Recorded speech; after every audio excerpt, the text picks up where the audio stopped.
You finally work up the courage to ask your doctor about Ozempic. You have read about it. You have seen the results. You know people whose lives have changed because of it. So you sit down in that exam room and you say the words. And your doctor looks at you, pauses, and says, "No, not for you. Maybe later.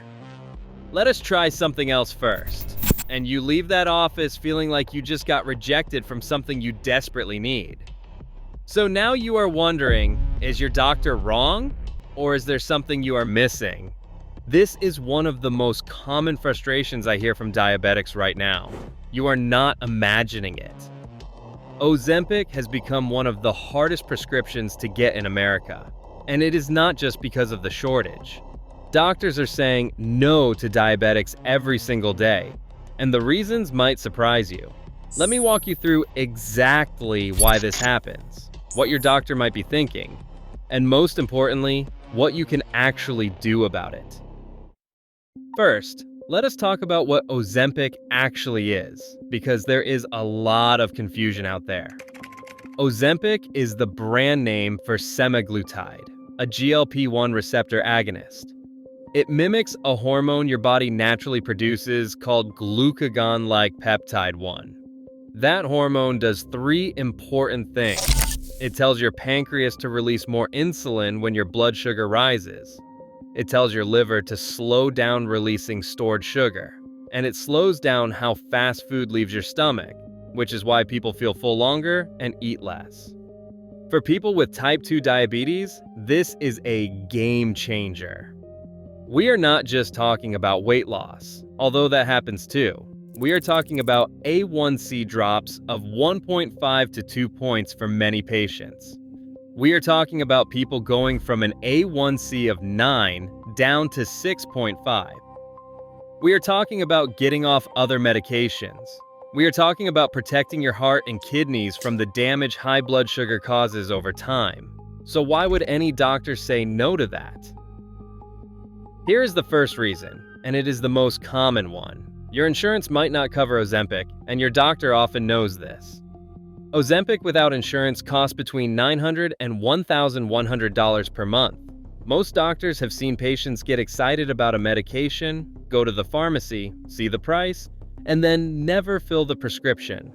So some doctors skip the whole conversation by not prescribing it. They are trying to save you from disappointment. The problem is, they might be wrong about your coverage. Insurance policies change. Manufacturer coupons exist. Patient assistance programs exist. Your doctor might be operating on old information. The second reason is clinical. Some doctors believe in a step therapy approach.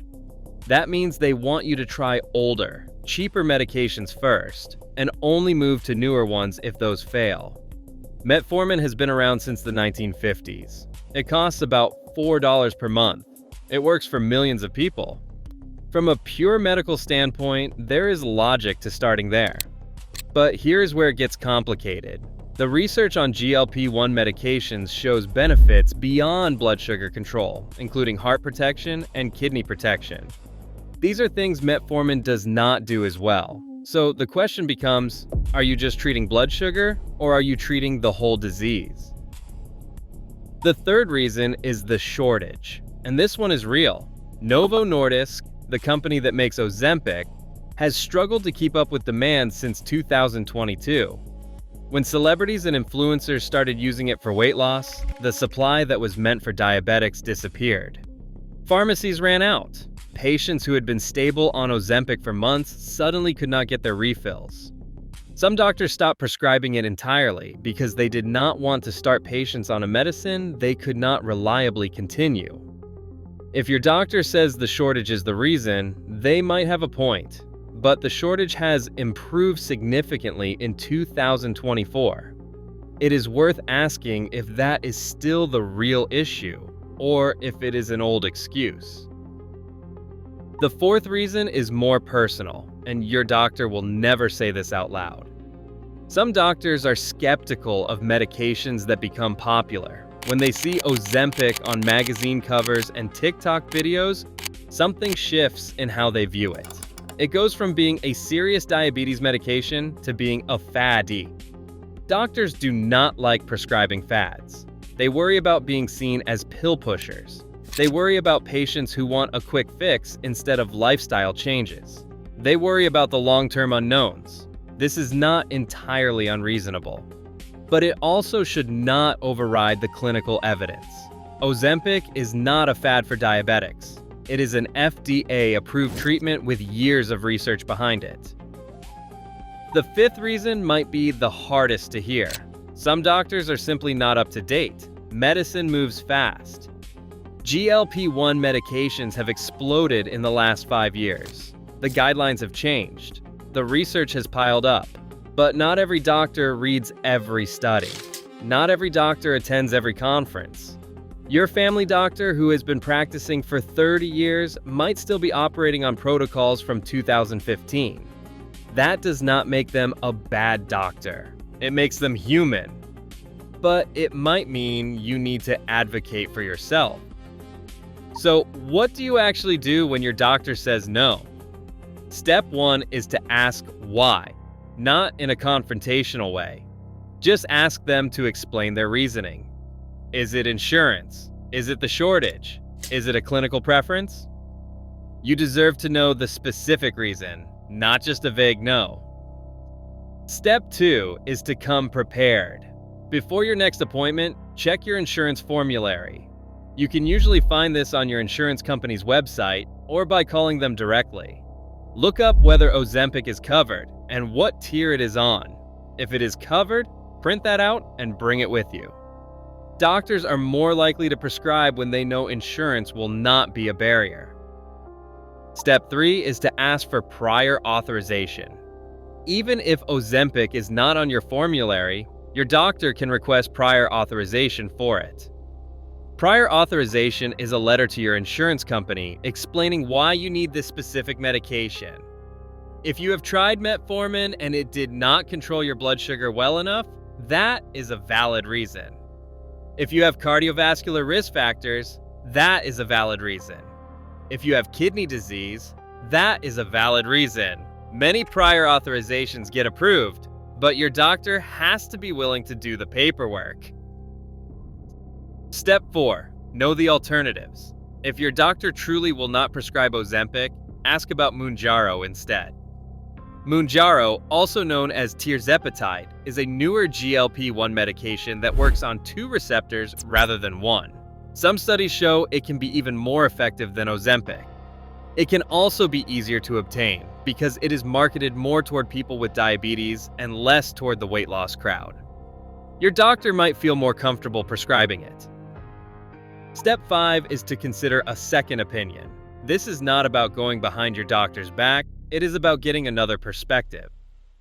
An endocrinologist specializes in diabetes and hormonal conditions. They prescribe GLP-1 medications every day. They know the latest research, and they know how to navigate insurance. If your primary care doctor is resistant, an endocrinologist might be more receptive.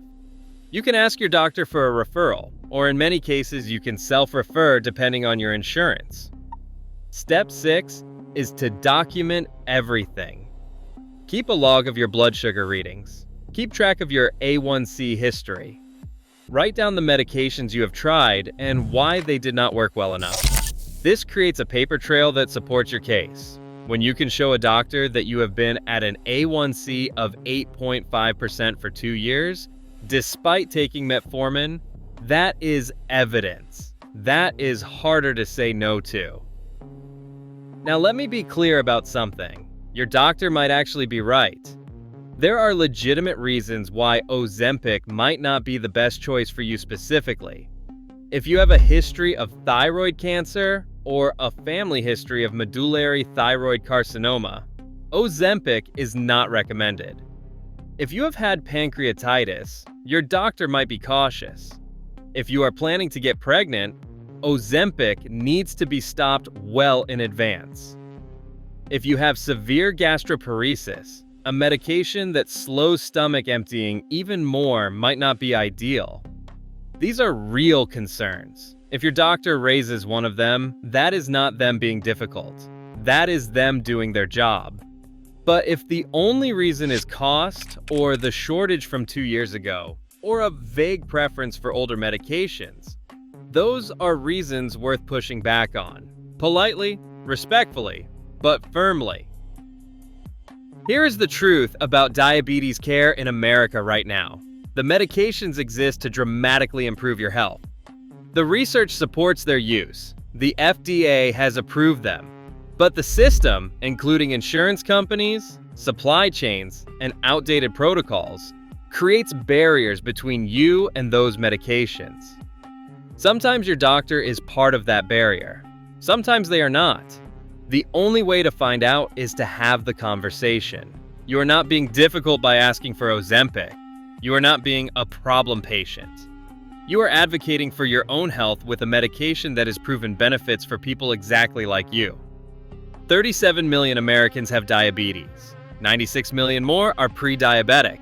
This disease kills more people than car accidents and guns combined. You have every right to ask for the best available treatment. So is your doctor wrong for saying no? Maybe, maybe not, but you will never know unless you ask the follow-up questions. Find out the real reason. Come prepared with information. Know your alternatives. And if you need to, get a second opinion. Your health is worth the uncomfortable conversation. And let me leave you with this. I talk to diabetics every single day who waited too long. They waited because their doctor said to try diet and exercise first. They waited because metformin was supposed to be enough. They waited because they did not want to seem pushy. During that time, their A1C stayed high. Their kidneys took damage. Their heart took damage. Their eyes took damage. Diabetes is not a disease that waits for you to figure out the system. The average diabetic loses 8 to 10 years of life expectancy compared to someone without the disease. But that number drops dramatically when blood sugar is well controlled. Every month you spend at an A1C over 8 is a month of damage happening inside your body that you cannot see and cannot feel. By the time you do feel it, significant harm has already been done. That is why this matters. That is why one medication conversation with one doctor is worth having multiple times if you have to. Because the difference between an A1C of 8.5 and an A1C of 6.5 is not just a number. It is years of your life. It is watching your grandchildren grow up. It is keeping your feet, your eyesight, your kidneys. I'm not saying Ozempic is a miracle drug. I'm not saying it works for everyone. I am saying that if you are a type 2 diabetic and your doctor has said no without a clear medical reason, you owe it to yourself to dig deeper. Ask the questions. Get the information. Make them explain it to you. Because at the end of the day, your doctor goes home and sees their family. You go home and live with your blood sugar. This is your body. This is your life, and you deserve every available tool to protect it.